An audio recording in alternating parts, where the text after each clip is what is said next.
This is what we call a day in the life simulation. That error, don't pay attention to that error. So what's a day in the life simulation? We emulate the day in the life of anyone. Actually, we started out, this is an example of a product format. We call it, again, a day in the life. But we started out with Orange County Public Schools in Florida. They asked us to create a simulation for them to hire principals and superintendents. And they gave us kind of like a sketch of what they wanted, and we actually showed them this. We showed them something like this. We utilized the same rubric. We created the rubric ourselves and so forth. But it emulates me as a Chief Information Security Officer. I should actually start this so that some things build up. I'm sitting at the desk of a Chief Information Security Officer, but it could be at the desk of I'm trying to make something relevant for you folks in engineering. It could be a project manager. It could be a project manager sitting at the desk of a project manager and having to handle different milestones and so forth with this huge project. And you're going to get phone calls. You're going to have stakeholders. They could be adversaries. They could be advocates. You take a look at these, stakeholders, and you continue on. And this particular day in the life simulation emulates 3 days in the life of a Chief Information Security Officer, but each day is only 15 minutes. So I'll show you, so this is my desk, this is my phone, and I have a meeting request that's coming. And you have a timer. So the rubric here is actually looking at, all right, I'm going to feed Bryan different things that are going to happen, different elements that he's got to resolve. There's going to be a meeting request. There's going to this fictional company is going to get hacked. I have to actually help profile the hackers. I'm going to have human resource. I'm going to have folks, knowledge capital of mine, people that are working for me, that are key to my organization in cybersecurity, wanting to leave. I'm going to have to retain them. So it's not going to just be about cybersecurity. It's going to be about life in this particular company. And do I answer them in the proper priority? And do I answer that all within 15 minutes? And so the rubric's looking at, do I answer it correctly? Do I answer in the proper priority? And do I answer on time? So it's a pretty complex algorithm. And so I get my first meeting request come in.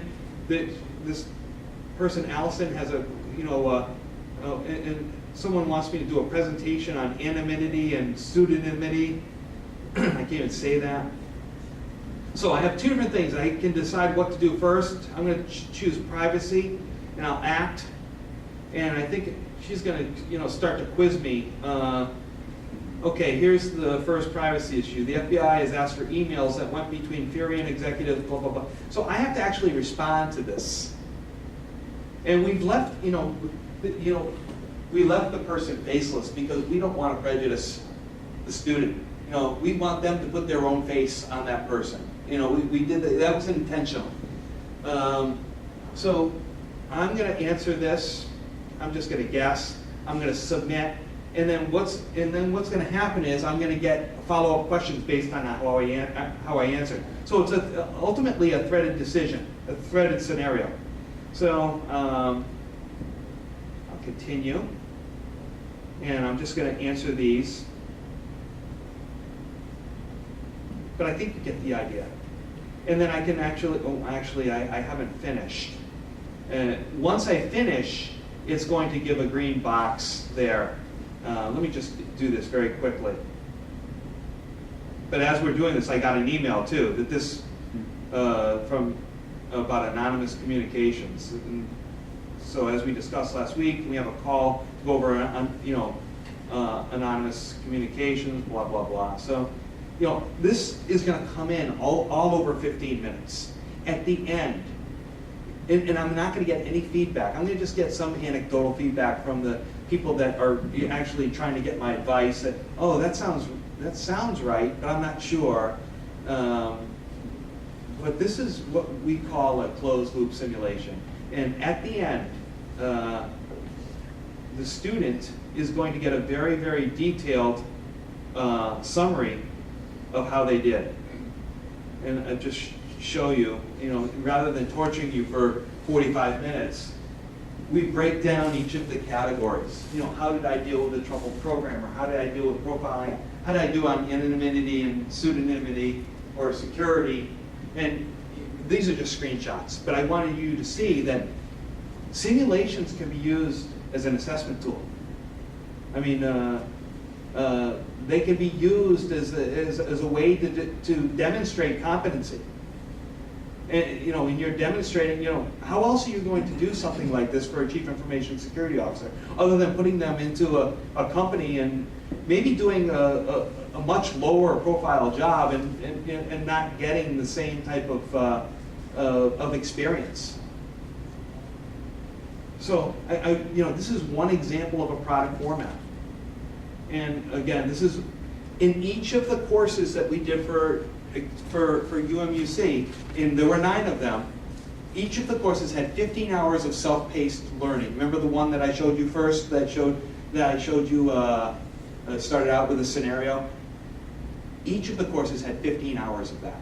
Each of the courses had at least 1 or 2 of these simulations. In fact, what happened was we started out by doing one type of simulation for all the courses, and the provost of the program, her name was Dr. Palin, said to me, we need something fun. We need a game in this. This is a game. According to Lois, this is a game. And I showed her a day in the life simulation, and she liked this. And so there's one of these in every course and another type of simulation in every course. Now, questions?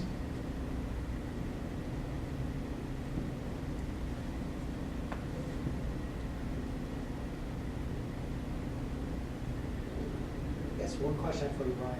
A course like that, we're sort of a unique institution, a private institution where we integrate sort of a Christian faith with our learning.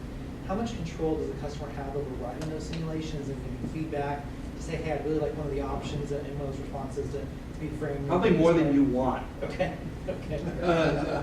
I mean, we're relying on the partner, on the university partner, to really give us original content. We have some universities. I'm not going to, even some of the best universities. We've worked with faculty that give us things they've lifted off the web, and we're liable. We're liable for that. So that's something we're very, very careful about. That we're getting original content. We're getting content that aligns to the faculty's vision of how that program should be. We're not going in. What we do is we work with the faculty. We show them what's possible.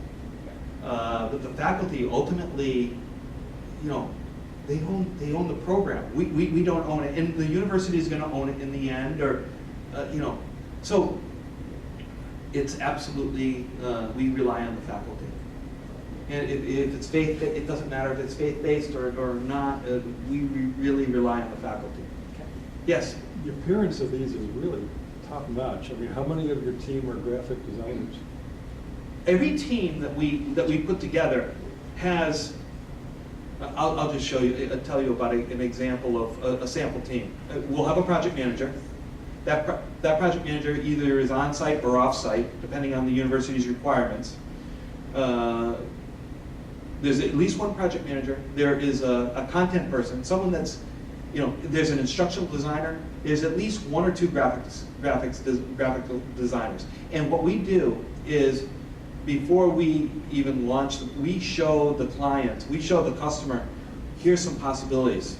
How do you like these possibilities? Which one do you like? We get the color palette from the university. We see what's existing at the university, and we really we storyboard it out. But we show them a prototype before we even start, and get the approval from the university. Usually, it's 3 or 4 examples we show to the university. But there are at least 2 or 3 graphical designers on every project. I'm going to show you something that's completely out there.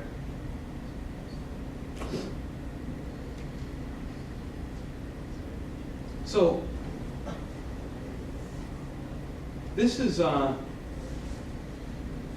This is something that we did for a university in Beijing. It's called Capital Medical University. So we start to talk about simulations. We start to talk about gamification, and serious games. They have a shortage of nurses in Beijing. And so we were asked to create this simulation really to help them. And so there's a shortage of nurses, but now it seems like there's a lot of nurses trying to fill that gap, and they don't have enough spaces in the hospital. So they've asked us to create this particular simulation here. And it starts out with an orientation. You can dress your avatar up, you can get trained, you can get assessed. And you can, I'm going to actually go right to assessment. And there's a tool called Unity. We've created this in Unity. Unity is a very flexible, alternate reality type of tool. A lot of games are developed. If you play on your silly cell phone games sometimes, you'll see Unity. It's really an authoring tool. And reflects the dominant conditions and challenges of a healthcare work environment. but you see, it's completely different look and feel of what I showed you earlier with UMUC, because that wasn't their requirements. We build things to the requirements of the university. So I can start to walk, I can look around this whole office. And if I was doing this over WebEx, unfortunately, it's really choppy. But here it's nice and smooth. And so actually what I can also do is I can hit Z on my keyboard, and I can actually take the avatar out, and now I'm actually the avatar, the avatar, or and then I can actually speak to this person here, and Good morning. You have been assigned to Mr. Liu.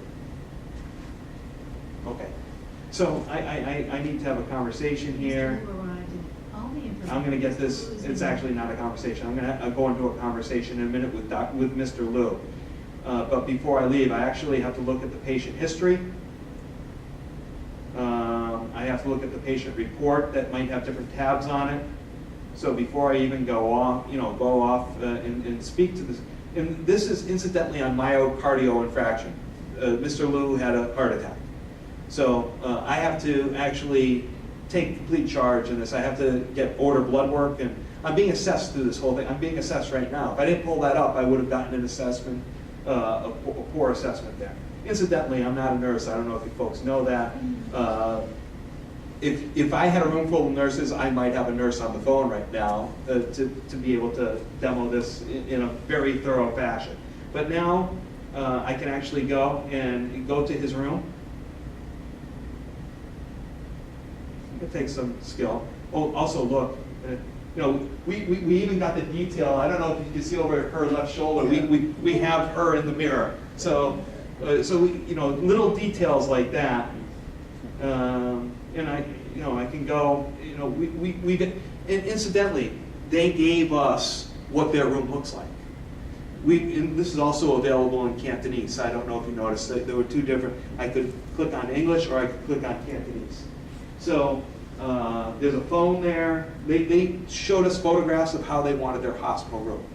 This could be a control tower. Very, very easily. It could be a control tower.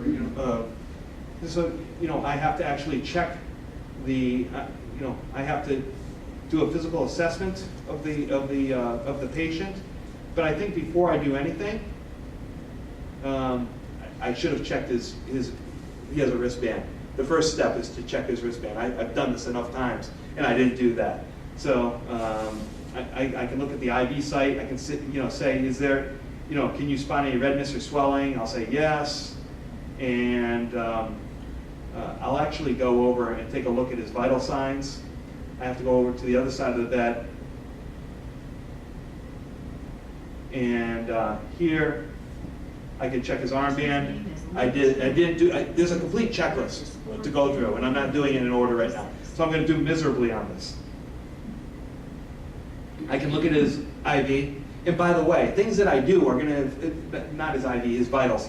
Things that I do when I administer oxygen, his O2 levels are going to go up. And how much, so very, very responsive type of simulation here. and then I can actually have a dialogue with him. And Good morning, Mr. Liu. It looks like you are doing pretty well today. he's not happy, Do by you the way. want to speak He's to your ornery. relatives? Who are you? I am having some pain in my chest. Can you give me some medicine that relieves the pain?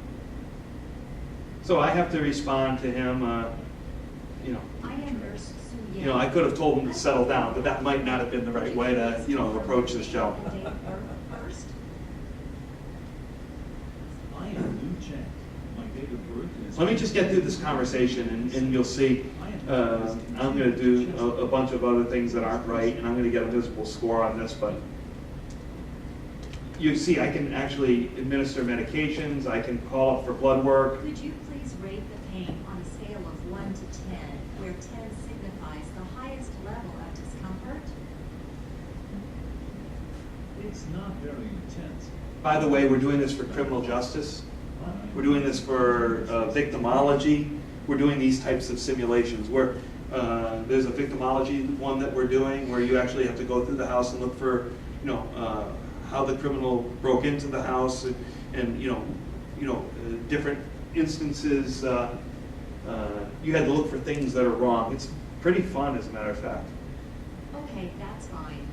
The doctor will come soon and he will give you the medications. Oh, I'm doing so badly here. Okay, then please ask the doctor to come quickly. Okay. Sure, I will do that. Please rest now. So at this point, I can medicate him. I can give him, you know, nitroglycerin. I can give him morphine. There's a whole bunch of things that I can do. I can order blood work to be done. That's actually what needs to be done. And you'll see if I order blood work, I just go to the phone here. Mr. Liu is having chest pain. I have applied 2 liters of oxygen. Now I need an EKG stat and the results of his morning blood work. Thank you. And at the end of this,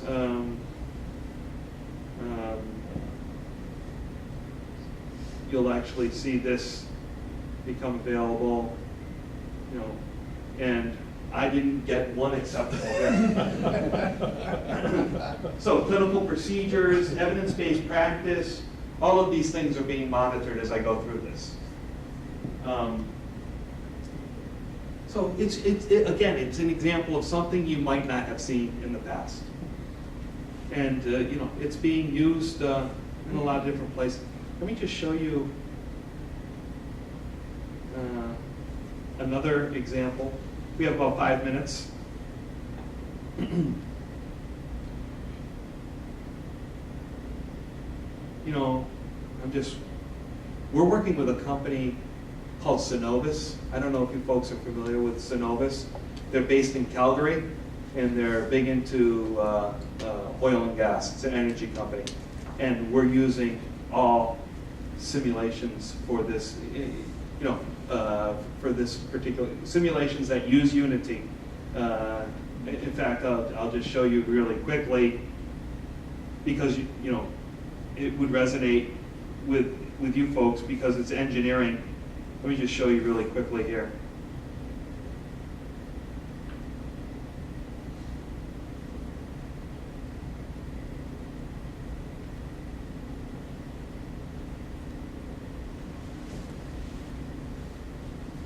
This just came to me. I just wanted you to see, you know, I don't have the live simulation here. We're not allowed to show the live simulation, but you can see, you know, how it can be used in a scenario, like an engineering type of scenario or a manufacturing type of scenario. Are those screenshots from the... Those are screenshots from the Unity simulation. And so this is what the character would look like. Because the example I showed you for Beijing is actually a little dated now. We can get a lot more detail with the most up-to-date versions of Unity. And these are, you know, this is some example. These are some examples.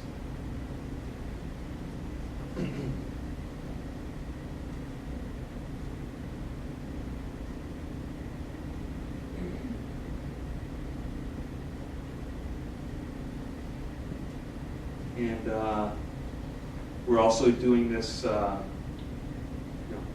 This is an example of a crime scene. This is one I was telling you about earlier. I can't tell you the university where we're doing this, so I have to show screenshots also. But this is also an instance where you actually have to really investigate the crime scene and find out where things are wrong in this particular instance. This is a recent project that we just did.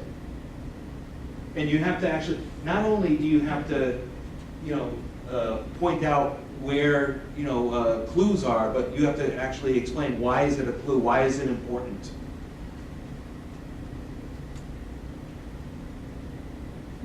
Let me show you another example of something that we did.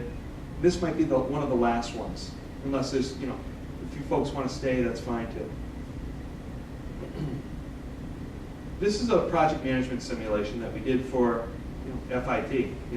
I mentioned to you earlier, Fashion Institute of Technology, they just wanted us to do one simulation. And it was really geared towards students that have a hard time. This is closed loop also, okay? So you have your design team. These are people that will be guiding you along the way or giving you a hard time along the way. And this was really geared towards students. Imagine going to FIT,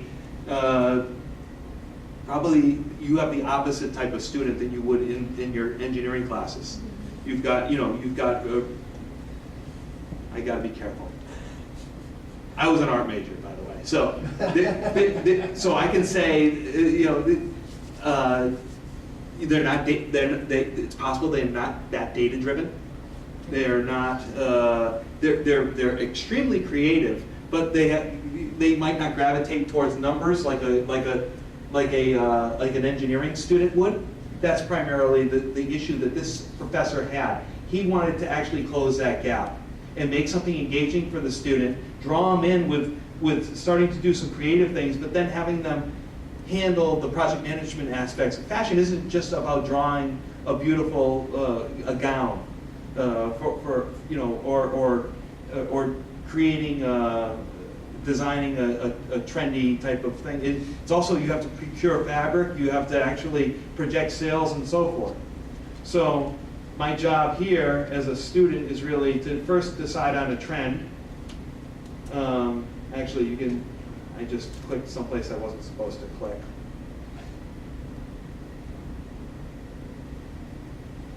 I'm going to open up a PDF, unfortunately. I didn't want to do that. These are all PDFs up here. It's showing me snapshots of the different trends. And there's going to be a perceptual map also showing the student really, how their demographic is going to be affected by the choices that they're making. So, as you go through this, I'm just going to close this and open it back up because I don't know that I have the right.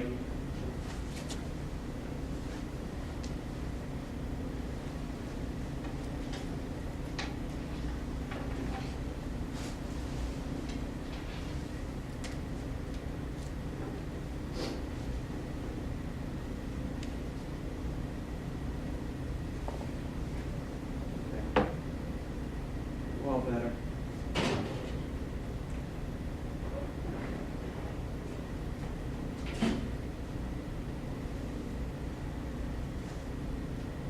One second. I wanted to show you a few screens of this, and then we'll finish up.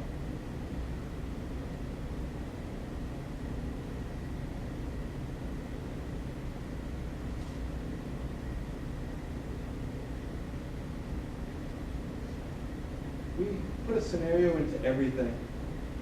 So I'm going to choose modern epic. You'll see that the dash, if I choose futuristic couture, the perceptual map changes. You have reports that you can refer to. There's a lot of information that you can refer to before you make these decisions. You can look at the fabrics, you can look at the prints, and all of this. So we wanted to draw the students in. You submit, and you get immediate feedback on your choice. Now we get to the data part, where they actually have to do, they have to actually come up with some projections. And I have to come up with 16 garments. I have to come up with a garment mix. And you're going to see, preliminary cost breakups and all of that. Pretty complex type of dashboard here. And after you do that, you see your projected sales as you're choosing these, and you submit. And what we do is we put in periodic shocks. So these shocks really are unintended. The student doesn't know that this is going to happen. Maybe there's a layoff that's just happened, or someone's quit, or someone's expressed displeasure, and you're given the opportunity to revisit your decisions. I'm not going to revisit that, but I also didn't do that well. I'm getting reprimanded right now that he's not so sure about my choices. So we've seen a bunch of examples. We've seen different ways that we work with universities. We work with universities creating complete curriculum. We work with universities to create single simulations. We work with universities to create really immersive types of simulations. And we also have worked with universities to create very small learning objects, or what we call learning nuggets. So there's the ability to create small learning objects to add interactivity to your program, and it might be a short activity. So rather than a complete, you saw that long simulation, that really Fashion Institute of Technology simulation takes I'd say about 45 minutes to go through the complete thing. There's a trend now for smaller learning objects or learning nuggets. So why not just break out one of those activities and not have multiple what we call cycles, and just have one cycle, and that could be an activity that takes 2 or 3 minutes. So I'm open to questions.